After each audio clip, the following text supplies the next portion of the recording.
Hi, I'm Christa Dellebovi, Director of Training and Education for Climber. And today I'm going to be taking you through an overview of your Climber machine, adjustments that you'll need to make, how to get proper form and body positioning, and then finally how to get the most from your Climber workout. So first things first, we're going to step up onto our Climber. You're going to take the strongest part of your foot, put it right in the strongest part of your pedal. You're going to make sure that your straps are not too tight across the tops of your feet. Then you're going to take that second foot and set it in the pedal, and then you're going to level out and stand all the way up. Now from here, the next adjustment that you're going to make is going to be the height of your handlebars. So you're going to want your handlebars to be right about shoulder height. There's a metal flap at the bottom of that handle. You can pull that out and those handlebars will slide up and down. So we just want to make sure that we've got both handlebars adjusted so that they're at the same height, right about even with your shoulders. You're going to see several different hand positions. The first one is overhand. That's going to get into more of the upper back and shoulders. You have an underhand grip. That's going to be a little bit more of a bicep activation. So you'll get a nice strong pull. We'll get a little bit into the chest from there as well.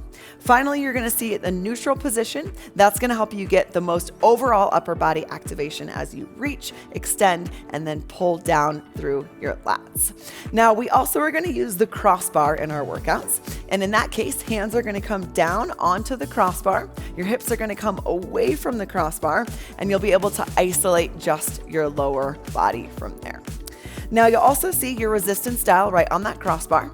As you turn that resistance dial to the right, you're going to get more resistance. As you turn it to the left, you're going to get less resistance. So resistance is a great tool to help strengthen the body, get a nice, deep, meaningful muscle activation. And as we do that work, our heart rate's going to drive up as well. Lighter resistance is going to allow us to move a little bit smoother, allow us to go a little bit farther, get nice long extensions. Heart rate's also going to go up with that. But with light resistance, we're going to be focusing on controlling our body more than actually pushing through the resistance. So challenging in both ways, an opportunity for growth in both ways. Now, a couple of tools that we have are going to be the metrics. And now those metrics are going to help you stay accountable throughout your workout. The first number that you're going to see is your reach. That is how high each of your strokes are going. Next up, you're going to see your tempo. That's going to be the number of strokes per minute that you're taking. Next, you're going to see your power output. That number is a function of resistance and speed. So that, again, resistance dial, as you turn up, you'll get more. As you turn it down, you'll get less. And then finally, you'll see your total distance. That's going to be the total vertical feet that you've covered throughout your work. Now, these are great tools to help ourselves stay accountable and track our progress over time. When you first start to work out on the Climber machine, we're going to start with a little bit smaller range of motion and just find something that's going to feel nice and sustainable over time. As we get more comfortable and stronger on the Climber, that's where we're going to really add in that nice long extension and really open up through the muscles. Let's talk about body position. So we're going to start with the strongest part of our foot, right in the strongest part of our pedal. We're going to stack our knees right on top of our ankles, not letting them come too far forward or coming in. We're going to pull our hips away from the crossbar and sit our body low. We're going to hinge our upper body forward just enough so that we're parallel with the uprights. Elbows are going to stay down, also forearms staying parallel with the uprights.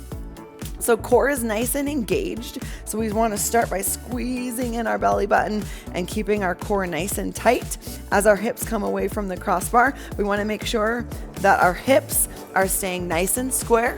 So we don't want to have any rocking back and forth happening in the hips. We're going to keep our body nice and stable. Our upper body, as we hinge forward, we're going to really squeeze through our core. So the legs here, as we push down, we're using our glutes to drive the pedals down towards the floor, and we're using our quads to help control and balance our body. So we'll feel both of those front and back side of the legs working together. From the upper body, we're going to extend and really open up our lats. And then as we pull, we want to think about this being like a pull-up where we're going to squeeze and lift our body weight by pulling through our lats and our biceps. So again, as we change out the grips, we'll be able to activate our upper body in different ways. Coming down onto the crossbar is going to allow us to really isolate our lower body.